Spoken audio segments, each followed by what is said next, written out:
Good evening students. तो examination से पहले कुछ छोटे छोटे जो कंसेप्ट हैं, इसके लिए हमने एक नया सीरीज़ शुरू किया है, जिसमें हम लोग क्या करेंगे कि आपके जो बेसिक्स हैं कुछ छोटी छोटी चीज़ों में, उसमें शॉर्ट वीडियोस हम लोग बनाते रहेंगे।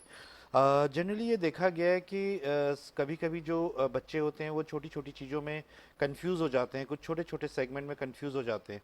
So and number of time it happen that in the competitive examination and also in the board examination, the institute or the board used to ask the question on those concept only as minor question or short question will be asked.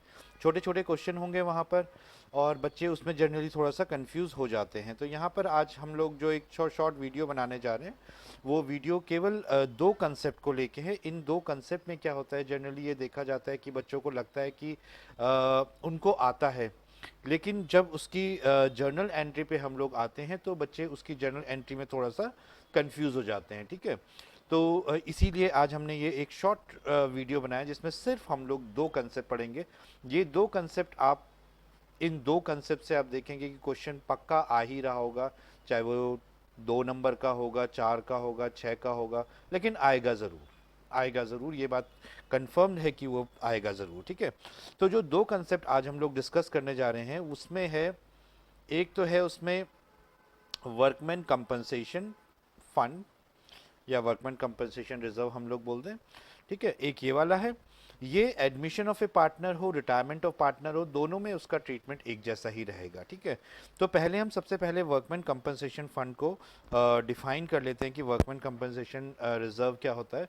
तो क्या इन organisations में क्या होता है, in business organization there is always possibility कि कोई accident हो जाए, जिसकी वजह से कोई जो वर्कर है उसको चोट लग जाए, जिसकी वजह से उसको हमको क्लेम देना पड़ जाएगा।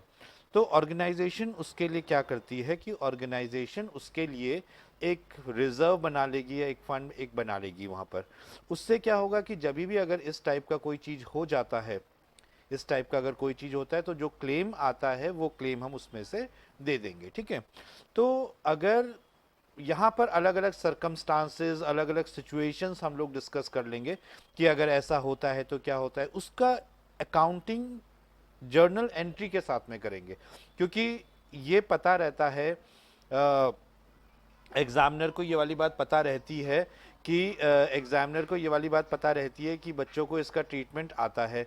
तो वो लोग क्या करते हैं उसका कि वो लोग उसमें से क्वेश्चन जो आपके बनाते हैं, वो क्वेश्चंस बनाते हैं आपकी जर्नल एंट्री पे। ठीक है, तो जर्नल एंट्री पे उस पर क्वेश्चन बन सकता है यहाँ पर। ठीक है, तो आज हम यहाँ पर सबसे पहले वर्कमैन कंपनसेशन फंड, तो वर्कमैन कंपनसेशन फंड जो है, अगर आप देखेंगे कि आपकी जो बैलेंस शीट है, बैलेंस शीट में आपका ये जो है ये लाइबिलिटी साइड पे रहेगा, लाइबिलिटी साइड पे रहेगा। अब पहले हम इसके जो केसेस हैं विदाउट द जर्नल एंट्री, हम लोग एक बार क्या कर लेते हैं, इसको समझ लेते हैं विदाउट जर्नल एंट्री के कि इसका ट्रीटमेंट कैसे करके होगा। तो एक तो केस में हम ये मानते हैं, यहीं पे मैं आपको पहले विदाउट जर्नल एंट्री के मैं इसका ट्रीटमेंट आपको समझा देता हूँ, और फिर हम लोग क्या करेंगे, इसको जर्नल एंट्री के साथ साथ में इसके ट्रीटमेंट को समझते हुए चलेंगे। ठीक है, तो सबसे पहला तो हमने ये माना कि वर्कमैन कंपनसेशन फंड जो था हमारे पास यहाँ पे, वर्कमैन कंपनसेशन रिजर्व जो हमारा यहाँ पर था, ये 50,000 दे रखा है यहाँ पर। फॉर एग्जाम्पल कि यहाँ पर हमारे पास 50,000 दे रखा है, और नीचे लाइबिलिटी में इसकी कोई भी लाइबिलिटी हमारे पास वर्कमैन कंपनसेशन रिजर्व की कोई भी लाइबिलिटी नहीं है। इसका मतलब ये होता है कि मतलब ड्यूरिंग द ईयर कोई भी लाइबिलिटी इसकी अराइज नहीं करी, आपकी वर्कमैन कंपनसेशन रिजर्व की कोई भी लाइबिलिटी आपकी अराइज नहीं की, पूरा का पूरा 50,000 आपके पास है। तो अगर आपके पास वर्कमैन कंपनसेशन का पूरा अमाउंट आपके पास पे और कोई लाइबिलिटी अराइज नहीं करती है, तो ये जो वर्कमैन कंपनसेशन जो रिजर्व होता है 50,000 का, जो ये रिजर्व है, it will be divided among old partners in old ratio. तो आपको क्या याद रखना है यहाँ पर कि ये जो टोटल अमाउंट है ये वर्कमैन कंपनसेशन रिजर्व का, that will be divided among the old partners in old ratio, उनके ओल्ड रेशो में ही हम उसको क्या कर देंगे, डिवाइड कर देंगे।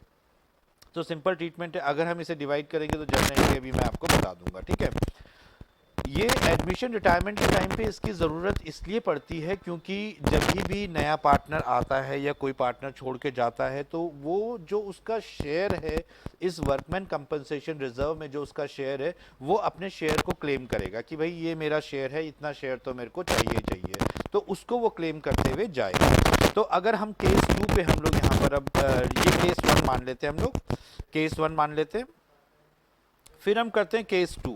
ठीक है, केस 2 पे हम लोग लेते हैं, केस 2 पे हम लोग लेते हैं कि ऊपर तो वर्कमैन कंपनसेशन फंड 50,000 है और नीचे जो क्लेम है वर्कमैन कंपनसेशन फंड का वो है 30,000 का क्लेम है। वर्कमैन कंपनसेशन फंड का जो क्लेम है 30,000 का। इसका मतलब कि ड्यूरिंग द ईयर हमारे पास कोई लाइबिलिटी अराइज कर जाती है वर्कमैन कंपनसेशन फंड की, तो वो हमको 30,000 पे करना पड़ेगा।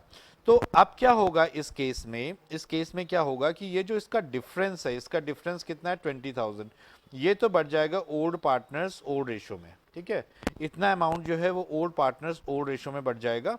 और जो ये 30,000 का जो क्लेम फॉर लाइबिलिटी है ये बैलेंस शीट के लाइबिलिटी साइड पे चल जाएगी। That will be shown on the liability side of the balance sheet. वो कहाँ चले जाएगा, liability side of the balance sheet में चला जाएगा। ठीक है, तो ये हमने दो केस डिस्कस कर लिए यहाँ पर।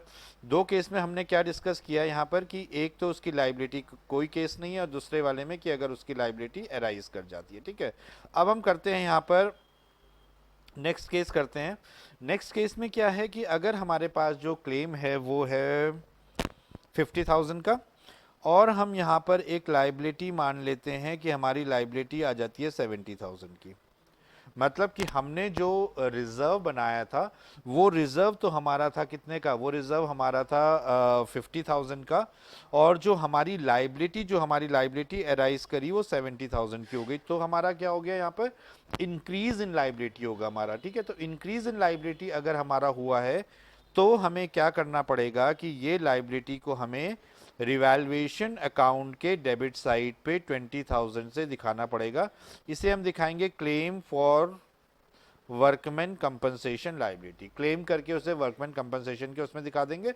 और अब जब हम अपने नए वाली बैलेंस शीट बनाएंगे तो नई वाली बैलेंस शीट में हम क्या करेंगे, यहाँ पर नई वाली बैलेंस शीट में जो हम क्लेम यहाँ पर रजिस्टर करेंगे that claim will be for the 70,000। वो क्लेम हमारा कितने से हो जाएगा, that claim will be shown by 70,000। ठीक है, तो आई होप कि आपको ये जो केस मैंने आपको बताया ये आपको समझ में आ गया।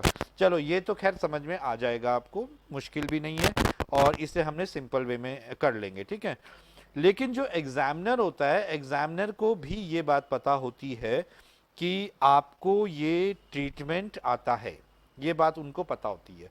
जब उनको ये वाली बात पता होती है तो वो जब क्वेश्चन बनाते हैं और उनको ये पता होता है कि आपको क्या आता है और क्या आपको नहीं आता है, तो वो वहाँ से क्वेश्चन बनाएंगे कि आपको क्या नहीं आता है। तो ज़्यादा वो जो क्वेश्चन बनाएंगे वो बनाएंगे कि आपको क्या नहीं आता है। उनको बहुत क्लियरली पता रहता है कि अगर हम ऐसे बनाएंगे तो ये मान के चल लीजिए कि 60% ऑल इंडिया में 60% बच्चों को ये वाली बात एग्जामिनेशन तक समझ में आ जाती है। ठीक है, लेकिन जो इसकी एंट्रीज हैं वो केवल 30 और 40% बच्चों को आएंगी। ठीक है, तो वो एंट्रीज पे ज़्यादा फोकस करेंगे। तो हम लोग आज जो बेसिकली ये क्लास का जो ऑब्जेक्टिव है वो है इसकी जर्नल एंट्री बनाना। ठीक है, तो ये मैंने फिर से जो एक केस लिया है, इस केस में हम ये मान के चल रहे हैं कि हमारा जो ओल्ड पार्टनर्स थे उनका जो शेयर था वो 2:1 था and D is admitted for 1/4 share. ठीक है, तो डी का जो एडमिशन हुआ 1/4 के लिए हुआ। ये हमारे पास एक बैलेंस शीट बनी है। इस बैलेंस शीट में वर्कमैन कंपनसेशन रिजर्व जो है वो 80,000 से यहाँ पर दिखाया गया है। अब हम इसे अलग अलग केसेस करके लेके चलते हैं कि अलग अलग केसेस में इसका ट्रीटमेंट कैसे करके होगा। ये आप जर्नल एंट्री के फॉर्म में एक बार आप इससे अगर अच्छे से समझ जाओगे तो आपके 4 नंबर 3 नंबर तो पक्के ही हैं जो आप लूज नहीं करोगे। ठीक है, एग्जामिनर उसी के ऊपर फोकस करने वाला है। तो अब हम सबसे पहले केस देखते हैं कि केस 1 में ये बोल रखे there is no other information.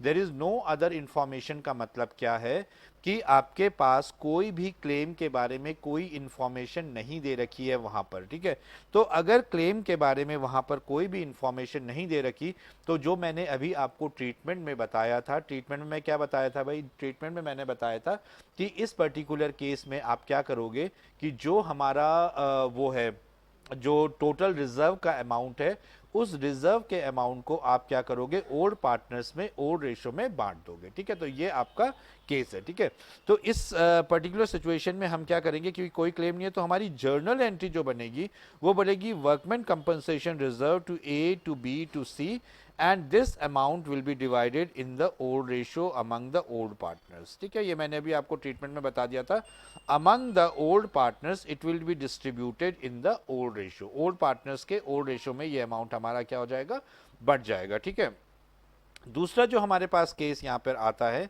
दूसरे केस में हम ये मान के चलते हैं कि हमारे पास यहाँ पर जो लाइबिलिटी है वो है 50,000 की, हमारे पास क्या है, लाइबिलिटी। अभी आपको सेम टाइप का मैंने एग्जांपल दिया था। तो अगर हमारे पास 50,000 की लाइबिलिटी आती है तो ट्रीटमेंट में क्या है कि हमारे पास जो रिजर्व था वो रिजर्व था हमारे पास पे 80,000 का, लेकिन जो लाइबिलिटी अराइज करी हमारी इस उसमें, वो हमारे पास सिर्फ अराइज करी केवल 50,000 की। तो 30,000 हमारे पास क्या है, बच गया। ये 30,000 तो हम लोग क्या करेंगे, बांट देंगे पार्टनर्स में।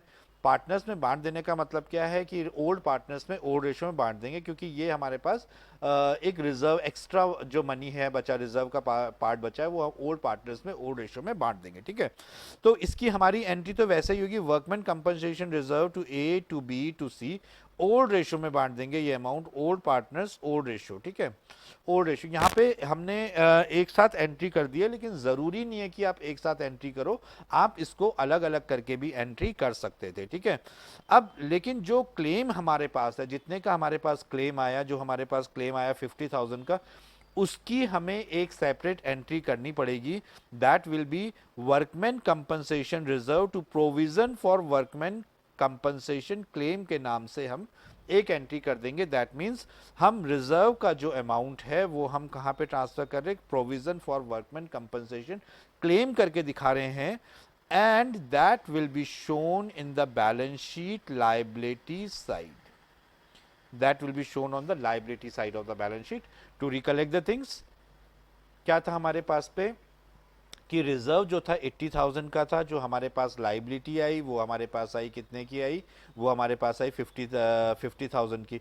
तो 30,000 तो हमने बांट दिया, ठीक है, among the old partners in the old ratio, और जो 50,000 का था वो हमने provision for workman compensation claim करके उसे हमने वहां पर डाल दिया। ठीक है, तो ये दो चीजें क्लियर हो गई आपकी, केस 2 क्लियर हो गया आपका। ठीक है, अब केस 3, इसकी हमने यहाँ पे एक एंट्री करी है यहाँ पर। ठीक है, आप चाहें तो इसकी दो अलग अलग एंट्री भी कर सकते हैं, वैसे एक एंट्री में भी आपको समझ में आ जाएगा, लेकिन अगर उसमें कोई डाउट है तो you can do the separate entry, 2 separate entries for this. ठीक है, अब केस 3 में हमारे पास यहाँ पर क्या है कि केस 3 में हमारे पास क्या है, 80,000 का हमारे पास क्या आया, क्लेम आया। ठीक है, तो 80,000 का जब हमारे पास यहाँ पर क्लेम आया 80,000 का, तो हम क्या करेंगे यहाँ पर कि 80,000 का हमारे पास वर्कमैन कंपनसेशन वो है, रिजर्व है, और 80,000 की हमारी लाइबिलिटी है। तो इस केस में हमारा क्या रहेगा कि हम workman compensation reserve to provision for workman compensation claim कर देंगे, ये एंट्री कर देंगे, और जो हमारी लाइबिलिटी साइड पे वो जो पहले रिजर्व के नाम से जो था,